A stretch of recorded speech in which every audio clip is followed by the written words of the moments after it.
They killed the broodmother. They survived the night. They should have earned a breath. Instead, morning brings slime in the corridor, silence where the horde had been, and a confession far worse than anything waiting in the tunnels. Because the danger in Direth Station is no longer only beneath their feet. It may already have consumed a world.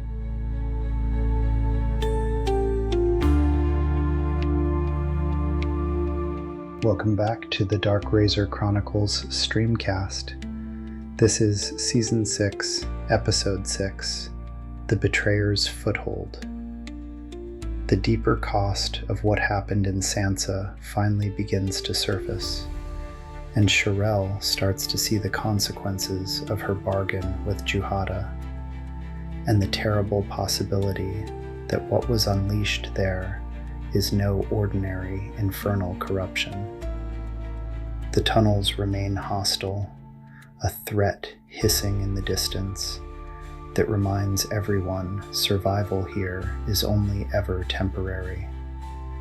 The further they go, the less this feels like escape. I'm Mike Carmel, and this is the Dark Razor Chronicles streamcast.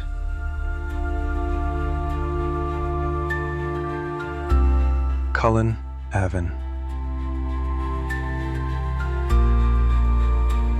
Sharael and I are pinned against the back wall, partially cut off from the exit. I shove her behind me, protecting her with my body. I hear her voice, calm and focused, beginning the words of an incantation. Sean is in front of me now. His sword swings down as the creature's head turns toward him. The blade strikes, but barely dents the hardened skull. Care lunges for the eye. From what I can tell, he's accurate. But the tip of his sword deflects, glancing off the thick bone, bouncing again against the embedded axe, still stuck. Now that the beast is fully uncoiled, I see its full length, 4 meters at least. It shifts toward Care. Its multitude of legs drive it forward and slams into him. Farthen's axe handle cracks into Care's shoulder with the blow. Nearly dislodged, but still wedged tight. Smaller legs at the base of the creature's skull reach for Care. They snag his leggings, hook him, and pull his footing out from under him. The pede surges again, pulling its slick, glistening body up and over top of Care. Sean strikes. His blade comes down as the creature opens its yawning mouth to devour Care. The attack lands hard on the back of its skull. The impact drives its head down. Farthen's axe shakes loose as the handle strikes the floor, sending it clattering to the ground. The creature's open mouth crashes into Care's chest plate. He grunts. My stomach knots. It looks like a killing blow, but it doesn't bite. It rears back, hissing, the flesh at the base of its skull torn. Sean's strike ripped something vital. That's when I understand. It's not the head we're meant to strike. It's the flesh, the base of the skull. The pede whips around, abandoning Care. He winces, grimacing beneath it as the thing tramples over him with its many legs. Slime coats him, but he's alive. The creature turns its head again, keeping it between us and its vulnerable spot. Another hiss echoes, closer still. More are coming. I'm beside it now. I slash down at its body. The razor cuts through the flesh, but not enough. The meat is soft. Too soft. Wrong target. I missed my target. I hear Sharael's voice rise. Duas manu ignis. I drop. Heat rushes overhead. The room is too small for this spell, I know that. But she has no other choice. My mind fills in the vision. Fist-sized bolts of flame twisting through the air, leaving trails of sparks and fire. But what I see are smaller, more compact, chestnut-sized. They strike the pede one after another. Boom, boom, boom. Each bolt bursts into its body mid-length, the flesh mushrooming, rippling, exploding with light and smoke. Gore rains out. The hiss is deafening as it rears again. But it still moves, still fights. Sean slices at the underbelly, his sword taking a few legs with it. The pede retaliates, charging. It slams into him, drives him down. Its legs catch his own, yank them out from under him. It barrels forward, dragging itself atop him. Now, I lunge. Both hands grip the razor. I bring it down, directly into the wound behind its skull, right where the flesh has been torn away. There's something there, something dark, protected, vital. The blade sinks into it, slices the base of the skull. The razor fillets the soft tissue, clean and deep. The creature screeches, thrashing violently, but its movements are fading, slower, weaker, and then still. Too sudden. I raise the razor again and hack, hard, severing most of the head from its body, just in case. I look down. Sean's hand is already in Cair's. He's being pulled from under. Farthen circles back to collect his axe. I turn. Sharael is safe. But then, another hiss.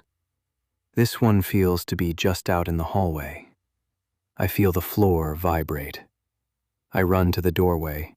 The jamb shudders beneath my hands. I peer into the corridor, dimly lit, my night vision spoiled by the glow bulbs. But I see it. At the edge of my sight, a writhing mass, undulating down the corridor, filling it wall to wall. I gasp. The others shove past, pushing into the hallway to see what made me react. "We will be overrun," Cair says. "We can barricade this door," Farthen answers. No more words are needed. We clamber back inside. I swing the door shut. It moves smooth and heavy on its ancient hinges. Solid, built to withstand heat and sound. It snaps shut, and I flick a small silver deadbolt into place. It won't stop a cave-pede, but I do it anyway. "Out of the way, boy." Farthen growls, already dragging a table forward. "That'll never hold them, dwarf," Cair snaps. "Not one, you twit." Farthen barks back. Sean doesn't wait for the full explanation. He's wild, flipping tables, dragging them into position. "We lay them face down on the floor, end to end, all the way to the back cabinet. That gives us a brace. Then we stack another row face up on top. Bottom edge of the door and midpoint reinforced. No one's breaking through that without tools." The floor shudders beneath us as Farthen lines up the first layer, 3 tables across, nearly touching the cabinet. Then he starts the second layer, each table upright and straddling the first. It looks crude, like some child's box train, clumsy and uneven. But the gap by the cabinets worries me. Enough force on the door, and the whole brace might shift. The integrity could crack. A loud hiss rises. The floor shakes. The door bounces in its jam. They've arrived. Cair rips cabinet doors off their hinges, slamming them into the open gap, wedging 3 between the last table and the cabinet to shore up the barricade. Then, crack! The door slams inward. The jam splits. The barricade holds, but it jars, pressure rippling through the stack. The door bounces again, only a finger's width, but it moves. I stand frozen, watching the floor tremble, listening to the endless hissing, watching as our brace creeps in tiny shifts. Slime trickles through the door's edge. Through the crack, I glimpse movement, a tide of bodies sliding past, undulating up and down, side to side, the corridor full, floor to ceiling. Rather than waste time barking orders, I lead by example. I slide my pack under the nearest table, then climb in, lying back against it. Sean copies me without hesitation. Farthen takes the next. Care piles his gear atop the upright table. We act as ballast. After a moment, Sharael places her pack beside me. There isn't room for her to lie down, but she sits close, leans in, pressing against me, just to be near. Dagger isn't far behind. He shoves his way in, curling into my lap with a soft chitter. And that's how we lie. The hisses of the brood are deafening, almost painful. The floor vibrates, the door rattles without pause. It should be enough to break any man. Should be enough to drive me wild with fear. But Sharael is trembling in my arms, so I stay still, and I stay brave. Somewhere along the way, I fall asleep. The noise never stopped, but my body had had enough. The exhaustion claimed me. And in that place, Tonana comes to me. She always comes to me when I sleep, sometimes to taunt, sometimes to tempt. Sometimes I think she's trying to win me over, to pull me toward her own cause, separate from her master's. Caracus has courted me since he first became aware of my existence, and yet I've always slipped from his grasp. Why? I don't know. Tonana sees more than he does, yet I am a mystery to her. She plays both sides, whispers promises in one breath, threats in the next. She offers her body. When that fails, she offers fear. The dreams rarely change. They end in threats, in torment, in death. But this dream, this one is different.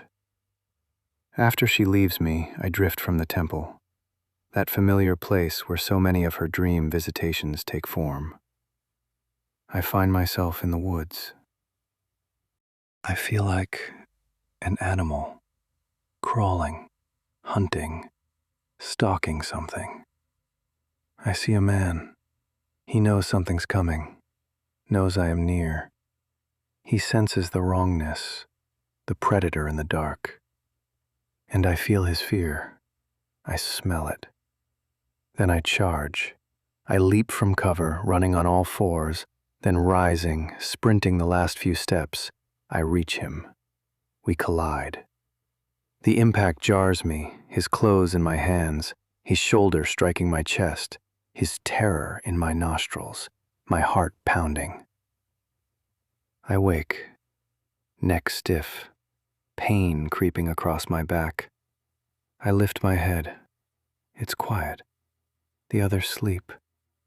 Sean and Farthen are still curled under their respective tables. Care's in the corner, bedroll spread out. Sharael is tucked against me, her hair brushing my chin. She must have climbed onto the table sometime in the night, which explains the aching press in the small of my back. Still, her warmth is worth the pain. I listen. No hissing, no movement, just the soft breathing of my companions. I could sleep again. Maybe I should. But how long do we wait? Is it safe or only quiet? Should we move now? Will it be safer if we wait? And what of the thinning? In all this chaos, I forgot it.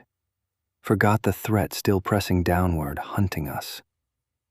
I stare at the underside of the table above me and let sleep take me once more. I'm awake again.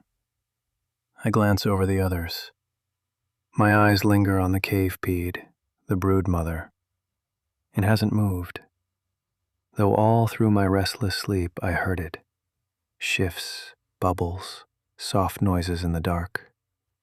Now, gas bubbles form in the slime that coats its sagging corpse. Sharael still sleeps, pressed close to me. I shift. I've had enough sleep and hunger growls in my stomach. Sharael stirs as I move. I ease myself out from under the table. Sharael turns, curling around her pack like a body pillow. As I stand, I realize the source of the ache in my back. Dagger. Crushed neatly between me and the table brace, his fur now a matted mess, poking out in odd places. He yawns, starts grooming. I stretch, then reach for the razor laying on the floor beside the table, securing it to my belt and adjusting until it sits comfortably. The air's cold, clean. No trace of the foul stench of rot we had passed through. I lift the table from over Sharael and place it beside the wall next to the door. The floor is smooth. I push the table she's sleeping on, guiding it gently out of the way until the door is free. Farthen's eyes open. He watches me. Nods once when our eyes meet. The doorknob isn't slimy, thank the hells, but the jamb and frame are coated. I crack it open, and despite the damage, the door still moves quietly and easily. I peek past tendrils of slime still stretching across the gap. The glow bulb beyond is dim, but still enough to ruin my night vision. Even so, I can tell the corridor is clear. Mostly. Slime coats everything, floor, walls, even the ceiling.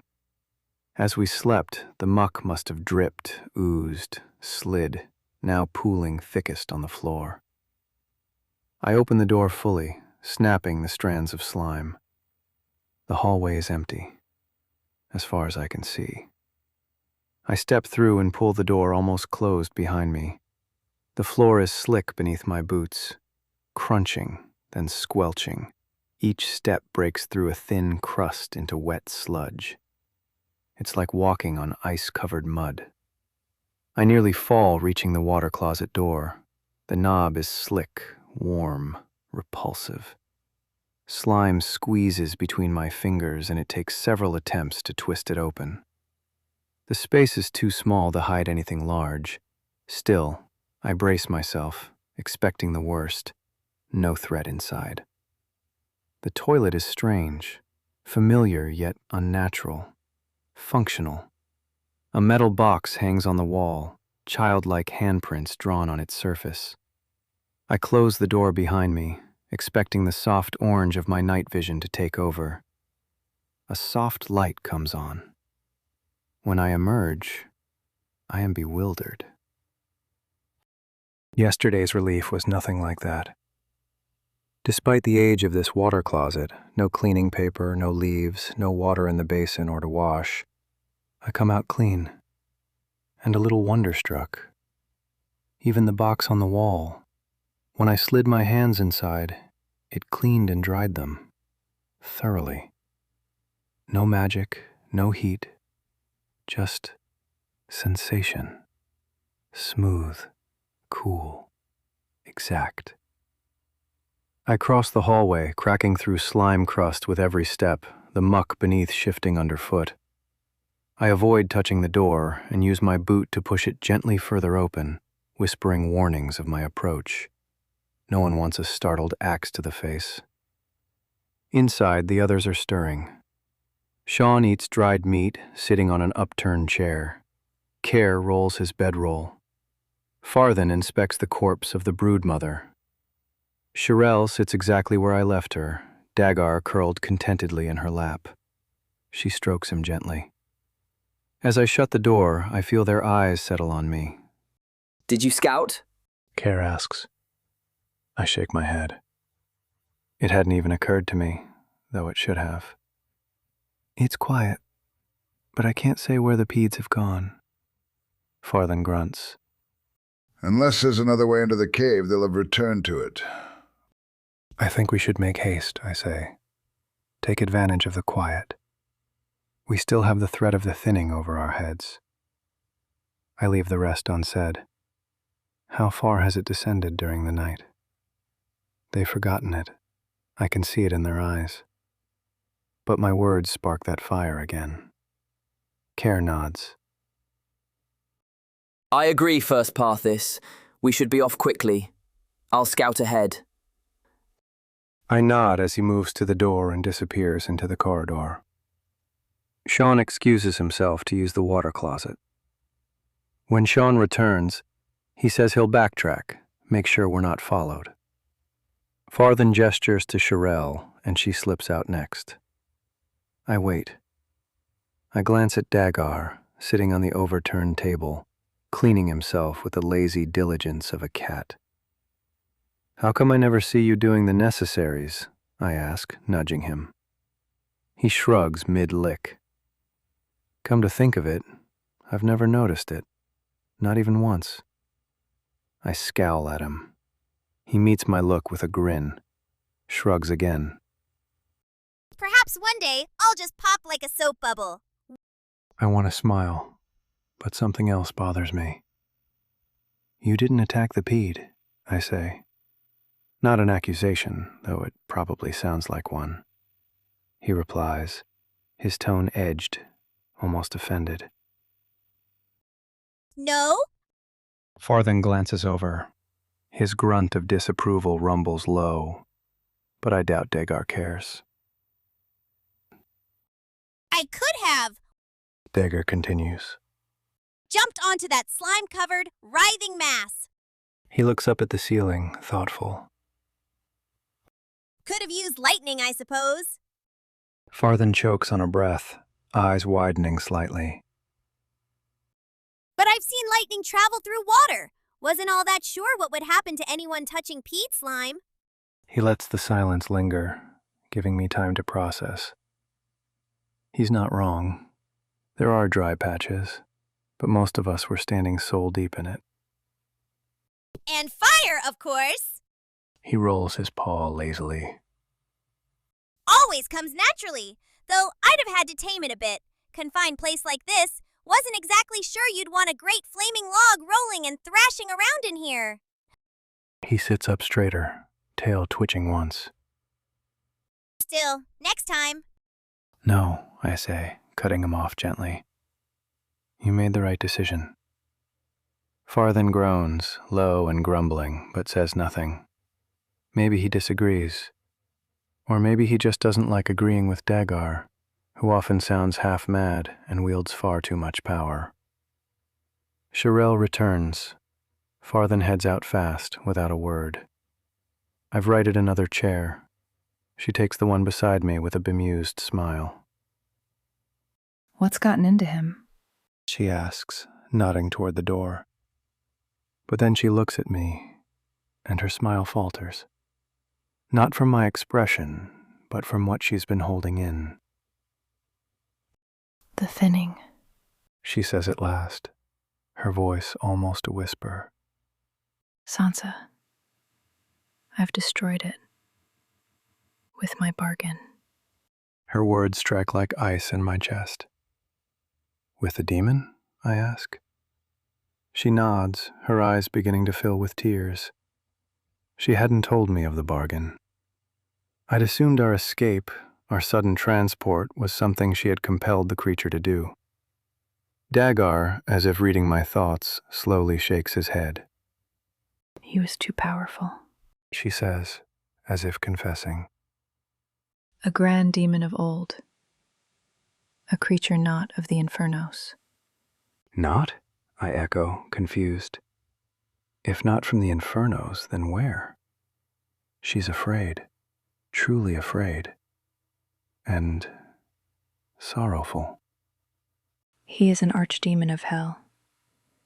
Juhada Iscahrot, the betrayer. Her voice is so quiet I can barely hear her. The betrayer. I've never heard that name. But it shakes her. That's enough. I say nothing, waiting for her to go on. He's more powerful than any I have dealt with before. She hesitates. Well, I've never personally dealt with a demon. Not in this way. But I've seen the circle summon many. And he's beyond them. I've given him a foothold in Sansa. She trails off. Her mouth opens, but no words come. She shakes her head and winces. I didn't know what I was doing. Demons of the Infernos don't have the strength to remain. Not for long. But this one, he's different. I've never felt such rage, such hatred. It nearly overpowered me on its own. She lowers her gaze. I thought I had control. But when I threatened to send him back, he didn't fear it. I had to bargain, or risk us being stranded. Oh, Cullen. Her voice thins to a whisper. I think he's created a new hell. Or something. Her voice fades. I don't know what to say. I'm overloaded. Part of me wants to rationalize. If it's only werewolves, Rakahans, orcs. But the visions return. Fire. Centaurs fleeing. If Sharael's right, it's more than just the monsters. I saw no proof that all of Sansa had been consumed. Maybe it's isolated. Maybe it's contained. None of us saw humans. No one reported it. Only centaurs and Luna. I remember how Farthen and Sean described her. Torn apart. Falling across the sky. Sharael clings to me awkwardly, stretching across the space between chairs. She doesn't say anything more. I rise gently and hold her. My stomach turns. If it's truly only the monstrous races, I can live with that. But if humans, if innocents were caught in this, if even a single child burned in that hell, I refuse to believe one demon could destroy a world. But what if I'm wrong? She looks up at me, red-rimmed eyes, full of tears. I can't tell what she wants. Forgiveness? Answers? The door opens. I'm relieved. Sharael pulls away as Farthen returns. He sees us, then quickly looks down. Apologies. He mutters. She dabs at her face with her sleeve, straightens, steps aside. Farthen crosses to the far table and rummages through his pack. When Care returns, he gives Dagar a wide berth. He reports that the Pedes seem to have retreated.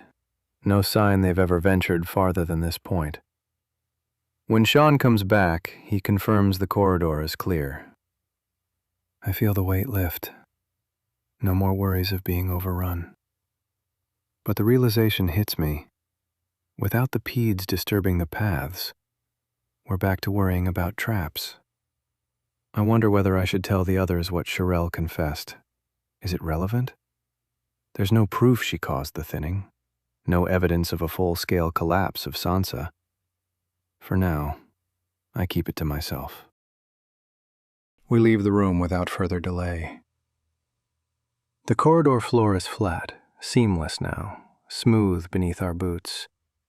I'm not sure when it changed. The earlier halls had old stonework, rough, worn. But everything until now had been hidden beneath layers of slime. The glow bulbs remained spaced just close enough to keep the corridor dimly lit. But why only dimly? Why not brightly? Fill the space with clear white light. Maybe it's too complex. Maybe the system decayed. Or maybe, unlike graph iron, these bulbs do wear out. Perhaps once, long ago, this place shone like daylight. Now it feels like a tomb. Progress is painfully slow. Care leads, every step measured, every meter scrutinized. Sometimes he stops, prodding at a seam in the floor with his sword, or tapping a joint in the wall with his boot. Other times he walks confidently for 10, 20 paces at a stretch. None of it helps my nerves. My body aches, my eyes burn. Fatigue pulls at every breath. But worse than the ache is the silence. It lets my mind wander. And when that happens, it always finds its way back to Tanana. The dreams feel like memories, conversations. But that's impossible. It hasn't even been 2 weeks since I fell into this world. Sansa was just days ago. Yet I feel like I've spoken with her dozens of times. More than that. That thought alone is enough to darken my mood. Without conversation, my thoughts become my worst enemy. A hiss, faint. We all stop. Listen. Another, just as faint, but no less sharp. It's not far. Not that far. Not as far as the cavern. My nerves jolt awake. My hand, already resting on the razor's hilt, tightens. I look at my companions. Care's eyes are wide. He's alert, worried. He doesn't speak, just signals. Move. Now. We press on. The rhythm becomes scattered, no longer methodical, no longer cautious. We're no longer checking every seam for traps. We're searching for refuge. Another room, another barricade, anything. Another hiss. Not closer, I think, but they're stirring. Something is waking them up.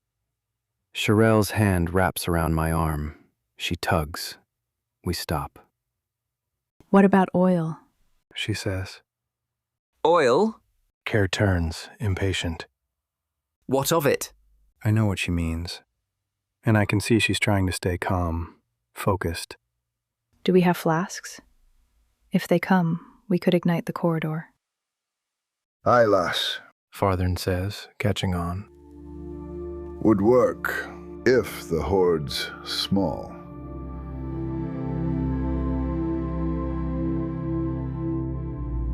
Season 6, Episode 6, The Betrayer's Foothold, shifts the weight of the story from survival to consequence as the truth of Sansa and what was unleashed there begins to come into focus. Thanks for listening to the Dark Razor Chronicles streamcast. Follow the show to stay with Book 3, and if the story is landing with you, a rating, review, or share is always appreciated. The links are in the show notes.